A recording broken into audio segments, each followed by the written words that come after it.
दुई दिन प्रबल बर्षिब 40 रु 50 किलोमीटर बेगरे बहिब पवन वार्निंग जारी। मार्च आरंभ राज्य में ग्रीष्म प्रवाह जारी रही। सकाळु प्रबल खरा सह मध्याह्न झांझी पवन साधारण जीवन यात्रा को प्रभावित करुछि। इतिमध्य पारद 39 डिग्री डेइंथिबा बेले आगामी 3 दिन मध्य आहरी 2 रु 3 डिग्री बढ़िबा नै आंचलिक पाणीपाग विज्ञान केन्द्र पक्षरु सूचना दिया जायछि। एपरि स्थिति में उत्तर ओडिशा एवं संलग्न गांगेय पश्चिमबंग उपर समुद्र पतन ठारू 0.9 किलोमीटर एक घूर्णिबलय सक्रिय रही। यह प्रभाव में रविवार और सोमवार राज्यर विभिन्न स्थान में हालुकारु मध्यम धरणर वर्षा सह झड़ तोफान संभावना रही।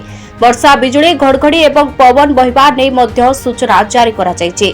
विशेषकर रविवार सुंदरगढ़ केन्दुझर मयूरभंज एवं बालेश्वर जिले में बिजुली घड़घड़ी मारिबा सहित 40 रु 50 किलोमीटर बेगरे पवन बहिबा नै ऑरेंज वार्निंग जारी करा जायछि।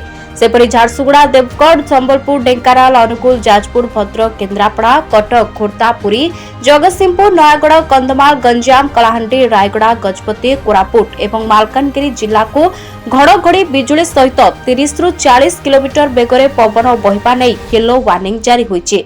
एथिसह भद्रक केन्द्रापड़ा खोर्धा एवं जगतसिंहपुर जिला को कुहुड़ी नै सतर्क सूचना दिया जायछि। अन्य पक्षरे शुक्रवार लगातार द्वितीय दिन पई झारसुगुड़ा राज्यर सबुठु उत्तप्त सहर पलटिथिला। एठारे सर्वाधिक तापमात्रा 39.6 डिग्री रेकर्ड होइतबा बेले 5 स्थान रे 37 डिग्री टपिथिला।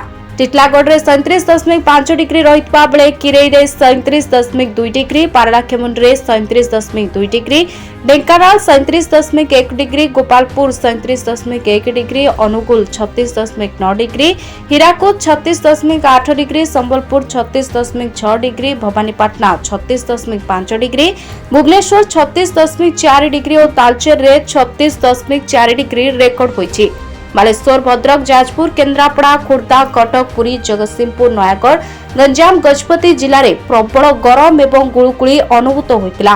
शनिवार मध्य ए सबु जिले में गरम और गुळुगुळी हेबा नै पूर्वानुमान करा जायछि।